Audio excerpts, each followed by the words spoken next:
is Nobody. So the producer named Nobody. And me, him, and a dude named Sean C had a group when we were growing up. He was from that area, so he knew Dame. And they wound up, sending Dame some beats and shit like that. And he wound up taking Can't Knock the Hustle.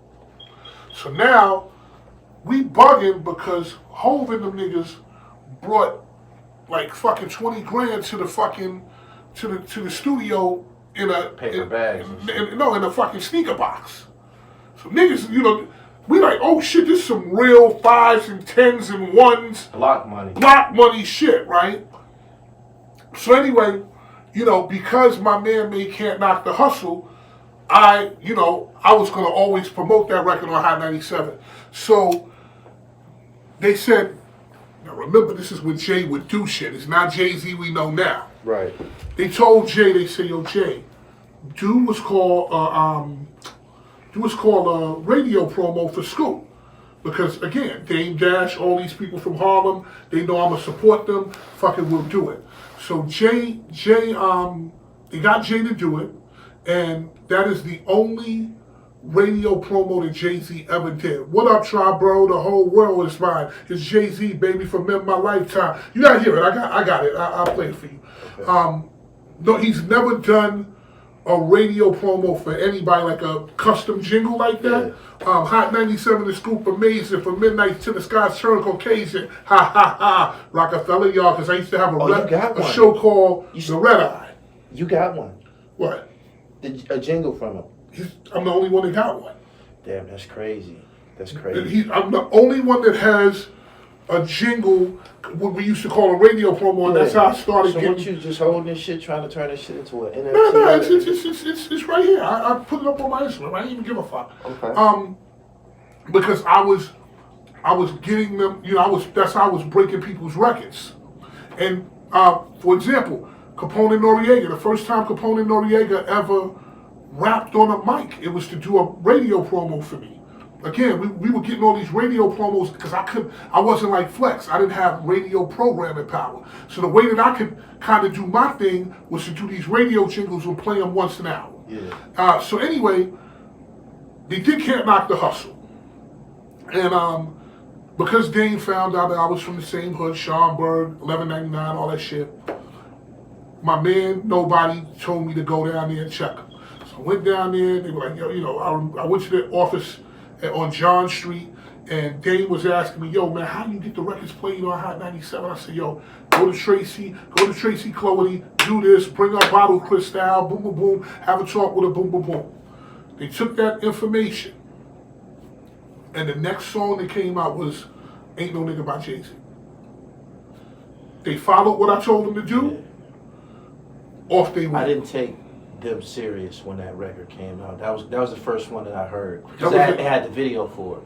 It was huge. It was so cliche and shit. They were saying some slick shit, but it was... I didn't get it at first. Bro. I didn't get it. That didn't do it for me, bro. But let me explain some shit. I had to hear that. That's to New York City culture is we will rock you. Like it's a classic. That goes down in the... That's a New York classic. You play that anywhere in the 5 boroughs, niggas is going crazy. I didn't know why they played it and shit. And Foxy was on it. I seen the video. And you know what it was? He was so far ahead already. Yes. He was saying some shit that wasn't. I was still on Mobb Deep time. I was still in the projects. Right. And in that video, I believe he has on a Versace shirt. Yeah. Right. And that was Versace to somebody like me. I didn't know what the fuck that was. I'm looking at him, and as I got maybe like a couple of years later, I went back and looked at it. I'm like, damn, that nigga was shitting. Listen, way back then. that was classy ignorance. Them niggas was ignorant with class. But let me take that back. Jay was great because he gave you another angle of the game. Like me and you, we love Mobb Deep. Yo, what up, dun, acting like gorillas. Jay was like, nigga, I'm not acting like no gorilla. I get too much money, my nigga. Manicured fingers, my nigga. Trips to Maui. Like, I'm that nigga. If it ain't no manicures, oh boy, just switch your plane. Switch your plane. So in a way, it's almost like you, how you are. Like, you got niggas that do their content and they in the street and they in the gutter and their blood is going to, when they die, their blood is going to go down the fucking drain of a gutter. You not like that. You get out, you go to different places and shit like that. You talk about shit that the average goon is not going to talk about. So it's the same kind of thing, and I think that's people. Jay-Z was aspirational ignorance. Like, Rick Ross is aspirational ignorance. It had to grow on me. That summer that he came out, It Was Written was out. Right. Escobar Season. You know what I mean? I forgot to add Rick Ross. Rick Ross is one of my favorite MCs. Right. We'll get back to that later. Fine. But that summer, Tupac was out. I believe Hit 'Em Up and all of that was going on. That was terrible for us. All of that shit was going on. And somebody just said this the other day, and I'm going to keep this real. This might be true, too. Okay. I don't think Jay-Z became real until Tupac said his name. You think so? He didn't even have no reputation for real. Didn't nobody know what the fuck Hawaiian Sophie was. Tupac went and looked Right. Tupac went and looked that shit up, you know what I'm saying? Didn't nobody know what that was. Wasn't nobody familiar with him. Right. He banged on the whole East Coast and he said Jay's name. He did? Fucking right. I didn't remember. Yeah. I'm gonna be honest with you. He said Jay's name is I think maybe All Eyes, Hit 'Em Up or All Eyes, or Against All Odds. One of them songs. Okay, right. One of the songs he said his name, but whenever he said Jay-Z's name, it made him real. No, he didn't have no music out like that. It was his summer. It was his summer that he was coming out, Reasonable Doubt and shit.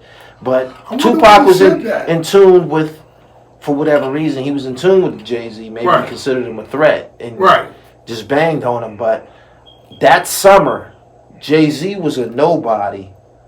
That even with that Ain't No Nigga, that was on the Nutty Professor soundtrack. But I want to. You know what I'm saying? And it was heavyweights out that summer. It had to grow on it. Okay. I'm just saying because I was a teenager. I was buying them CDs. I was in the streets, and I know that that song was just a song. It came on. It was almost like a pop song, bro. Right. Amongst what was being played in the streets. Now, if you were here, then I'm gonna say from Boston, Connecticut, New York, Philly, DC, Virginia. That record had a huge impact. So I can't tell how you perceived him because in my mind, for all intents and purposes, this area is basically the Midwest to me. I know that. You feel where I'm coming from? So maybe y'all were on a different time. I totally disagree, but I get what you're saying. I know that summer, the first trip without the click, sent the bitch with the quarter brick. This is it. That's Nas. Right. That's what was popping. Okay, yeah. You feel me? Was Nas. And Jay-Z was kind of like the newcomer, even though he had already been out with Jazzo. But you can't count that. We didn't know about that. We didn't even know what Hawaiian Sophie was until Tupac said that name. That was probably the biggest plug that he ever gave. Yeah. So for me, when Jay was doing. I didn't like that. Original flavor and all that. I didn't even know about him yet. I didn't like that. Yeah. When Jay slowed it down and gave it to me like black promoters, I hate them. Like like that kind of shit. Streets is watching. That's when I said, okay, I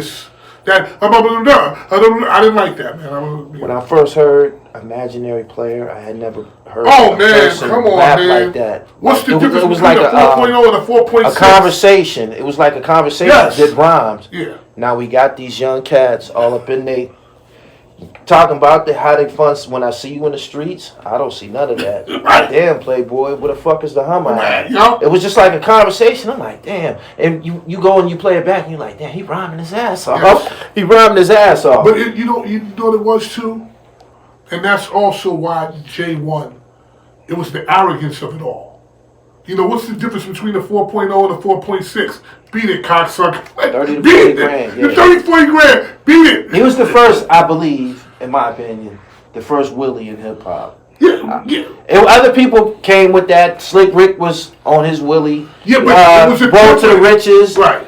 Coogee Rap was talking big money and drugs and shit like that. But Jay-Z came along, and I remember the first time I started to see his video, like when I seen the joint when he had the fedora on and shit. Mm-hmm. With the Gators and shit, like the Reasonable Doubt record cover. Right.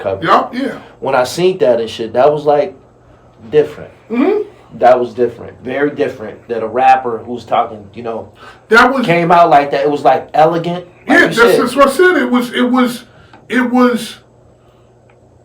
the best way I could explain it for people from New York that would understand.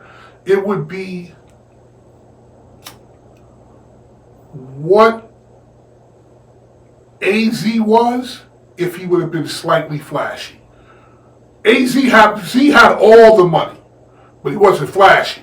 It was like a nigga who got all the money that's cultured. And it's cultured. Like it's not, nigga, I'm in this concrete jungle, but my nigga, I got a house in St. Bart's. So I get on the yacht with flip flops. We never experienced no shit like that.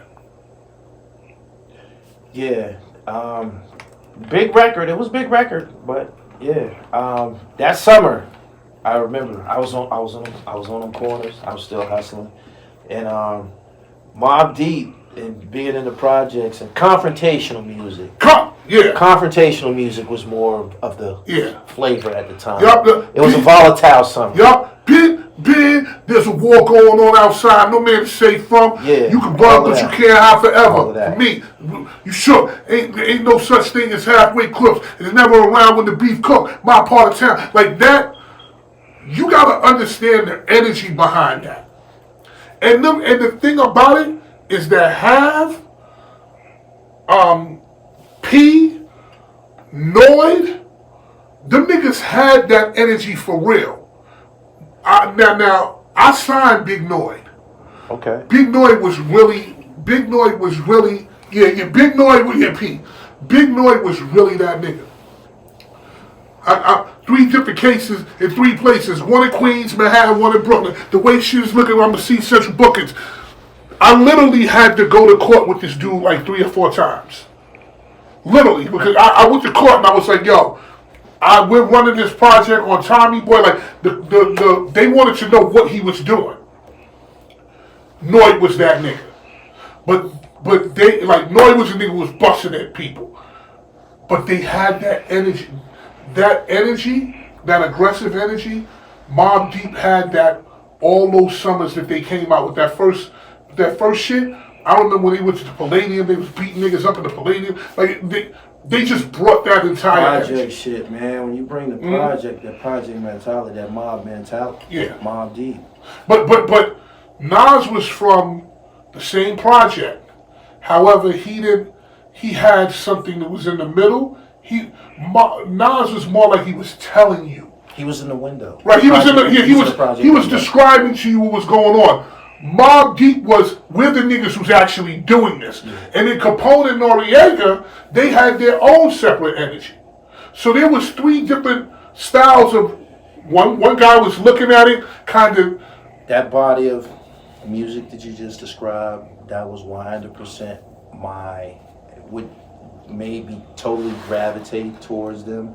Is that because they were talking about, apparently we were obviously the same age demographic. They were talking about everything that I was going through. Chicks cheating on you, going to have to see chicks in other neighborhoods, other projects. When you say, yo, man, being on the run from your PO.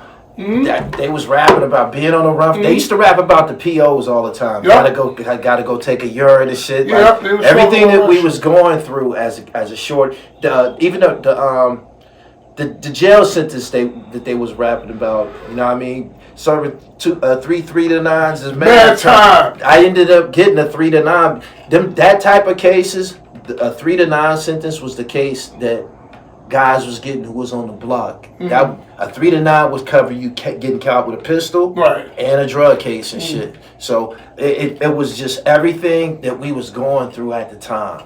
And Jay-Z came. Another thing that I want to a remark that I want to add is Jay-Z came out in the era of army fatigues. Yes, but he wasn't. And he, I don't even think he might have wore them eventually in videos and shit like that. But Jay-Z ever wore army fatigues. I don't think you can find it. Wasn't his style. Wasn't that he wasn't that dude. Jay-Z was Air Force Ones. Which I don't know if he was wearing Air Force. No. He said Dame Dash said he was wearing Air Force Ones, and that's what made him. This a Brooklyn nigga wearing Air Force Ones. If you look at him, he wasn't wearing fatigues. He was white t-shirt, fucking headband, shit like that. But saying some real rich nigga shit. yeah, So if you look at it chronologically, Rick Ross is Jay-Z 10 years later. when I got to the prison system, Do you realize what I'm saying? Jay-Z is Rick Ross is Jay-Z 10 years later. So the shit that Ross be talking about, if it was 10 years beforehand, he would have been talking the way Jay-Z was talking. I agree. You understand where I'm coming from? He nailed it. Rick Ross nailed it. That summer, I ended up, getting in trouble, going to jail and shit, and nobody knew what the fuck platinum was. Right. But the niggas who was stealing Rolex watches and shit like that, the thieves, they the ones who was telling us the level of, this is like the next. I didn't know what the fuck platinum was. I had no idea until niggas start talking about platinum. I didn't know what the fuck that was. He definitely brought that to the table, and that was the lick for some about a decade. Niggas who didn't have platinum, they had white gold like me. Right. You know what I'm saying? That's crazy shit. There was platinum was heavy as ever. Huh? It's heavy. It's super heavy. So he was instrumental in guys going to the next level. Because I'm gonna be honest with you, I had no fucking idea what Cristal was, and I had no fucking idea what platinum was. I ended up seeing in Don Diva magazines later on that the hustlers, Alpo, Cream, and all those guys, they was drinking Cristal and shit. I did not know that. So that was something that the big drug boys was already doing. Too young. I was too young to even understand what the fuck happened. Hov definitely brought it to the hood, though. Yes. So he did. When was your last intimate interaction with him? With who? Musically. Who? Hov. I never had a musical interaction with Hov ever. Last time I talked to Hov was when he was, I think he was at Def Jam or some shit. My relationship with Hov was a little different. I was one of the people who said that Ether was better than Table. Not Supernatural. Okay. Or whatever. I forget what the name of the song was. For a while, I didn't talk to Hov over that. He just didn't fuck with me. But then, maybe about a couple of years, maybe about 3-4 years ago, we were talking. It was all good. It was over. It was done. Look at where he is in his life now. It's nothing. The last time I spoke to Hov, he was telling me the story. He was like, every time I tell niggas the story every time. And I was like, what, man? He said, I tell him the story about what happened with us when we were in Jamaica. So Hot 97 used to do this shit called Hot Night Jamaica. And it was me, Mobb Deep, Capone Noriega, Jay-Z, somebody else. I forget who it was, right? I happened to be on Hot Night Jamaica because that's when I first came out with my records. My records were moving. And Hot 97, I was on this radio station and the records was banging so much, it's like, yo, fucking come and perform. So they let me do Summer Jam, they let me do Hot Night Jamaica, a bunch of different things. So anyway, we did this Hot Night Jamaica shit. And I went on before Jay. And Jay was like, you know, I came out and did my shit. Like, you know, at that time, where my niggas is at? Where my niggas? Hands up. Now put your hands up. What? That shit was booming in the streets, like hard, right? Right. And I killed it. And at the end of my show, I took my shirt off and shit. I was in there doing this shit. And he said, you walked off and you looked me in my face like, now what you gonna do, nigga? He said, I'll never forget that shit. He said, when I think about performing and like killing the crowd, like I never forget how you killed that shit and you walked past me. He said, I'll never forget. You had your no shirt on and you had a towel around your face and you looked me in my face. He was like, and he said, the look on your face was like, now what you gonna get out there and do, nigga? And he was like, I always tell niggas that story. But when I don't speak to Hov that much. As you know, Hov is in a different place. So, do I know him? I gotta reach out to him for some business in like 3 weeks. Can I reach out to him? Sure, but I'm not even there yet. Like we over there now. You know when I don't know if you remember, but Forbes did an article where Jay was in the room with Warren Buffett. I don't know if you remember, but Jay had a suit on. It wasn't a Italian suit. It was still like an NBA player suit, right? Okay. But he was in that room with Warren Buffett. When he hit that room, the first thing I said is, the Hov we know is gone. Yeah. This nigga here is gonna be something else. And sure enough, that's what happened. Because when you get in those rooms, bro, it's like, what happens to Gully TV if he get in the room with Jeff Bezos? In a real conversation, and niggas is really fucking with him. Which way is that going, bro? You're not gonna be the same nigga. Right. And when Jeff Bezos says, yo, Gully, man, I like you, man. Yeah, this chain, I like you. And he put his arm around you. You not going, if he put his arm around you, he bring you into the club, you're not gonna be the same nigga. The jewelry's coming off, my nigga. And the Italian suits are coming on. And they say, oh man, listen, we're gonna let you get with our VC, and we're gonna put you in a deal with same shit, ring and all this shit that they buying now. You in a different place. So if you notice, the richer niggas get, the less they look rich. I was at a very young age, I understood the concept that my face and my voice was my jewelry. So I never wore jewelry. And I also was mentored by somebody who was extremely rich, a billionaire. And they was like, yo man, the more shit you wear, the more you trying to prove to people you rich. He said, look at me, bro. He had on fucking khakis and a polo shirt, pulled up in a Toyota Prius and got on a motherfucking G5. And told me, yo man, I'm going to fuck this chick in France and I'll be back. We'll talk tomorrow. I'm gonna go fuck this chick, I'm gonna take her to lunch, fuck in France and come back. This man got on khakis and a fucking polo shirt, driving up in the Prius. I said, yo bro, you can have a Rolls Royce. He said, listen, I don't want a Rolls Royce because when I go around to collect my money, I don't want people to be saying, yo man, I have to get that motherfucker money. He good. Right. So I learned the mentality early of how to carry myself. It does what you do is not gonna dictate how rich you are. It's what's in that bank account. And I also learned being in certain rooms that the richest dude in the room is probably the dude you don't know. The most unassuming dude, and I've been around dudes who are multi-billionaires. I don't know if you know about it out here. There's a company called Luke Oil. You ever heard of Luke Oil? With the gas, in New York, Luke Oil is huge. Okay. They brought all of the Exxons and shit.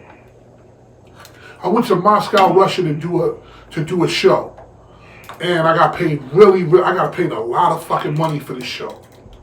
So when I'm not even gonna say how much, but it was fucking obscene. When I did the show, at the end, the dude who booked me brought up this man. He said, I want to introduce you to the man that did da da da da da. You know, he's the one who booked you for the show. He paid you this much. Say hello to him. No problem. What up? He got on a holy shirt, a pair of holy jeans. Look, disheveled everything. And I said, oh, thank you very much. He said, yo, man, you know, that guy's really rich. And he said, oh, man, he's worth maybe about $97 billion. And I said, you know, he ain't the richest motherfucker in the world. Warren Buffett is. He said, nah, bro, this dude's so rich, they don't even want you to know how rich they are. Now, keep in mind, I'm in Moscow. Right. Lukoil is basically a Russian company that brought Exxon. In the Northeast, they brought Exxon. So if you go in the Northeast, New York, New Jersey, Connecticut, you're going to see Lukoil. But anyway, this dude is ultra rich. He was the quietest person in the room. Period. Damn. Because when you got real money, you don't speak about it.